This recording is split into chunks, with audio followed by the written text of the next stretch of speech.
सकाळी उठल्यावरती पाहते तर काय जास्वंदाचे फूल आले होते आणि खूप सुंदर वाटत होते.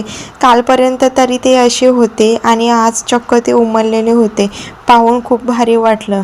आजच मला 5 दिवस झाले होते देवपूजा करणार आणि मला बाप्पासाठी फूलसुद्धा भेटले. याचा आनंद माझ्यासाठी काही वेगळाच होता. हे नाही मी तुम्हाला व्हिडिओतून सांगू शकत.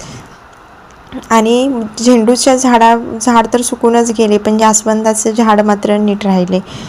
असोच सकाळी तर तुम्ही बघू शकता झालेली होती. ऊन पण आलं नव्हते. सकाळचे 7 वाजले होते. मिस्टर आत्ताच गेले होते कामाला आणि माझी झाली होती कामांसाठी सुरुवात. हा इथे असाच पसारा पडला होता. काल मार्केटमधून उषा वगैरे घेऊन आलेली होती.